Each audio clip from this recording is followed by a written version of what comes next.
ndoto za hukumu, kutoa ujumbe wa adhabu au matokeo ya dhambi au maovu.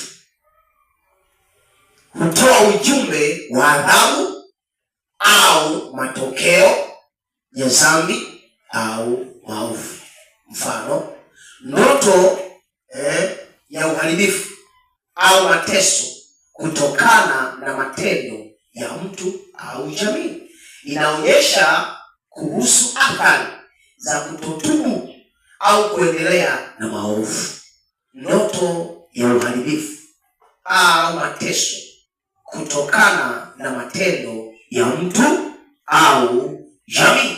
Kuna watu huwa wanaota wanaonyeshwa kwa habari ya jamii.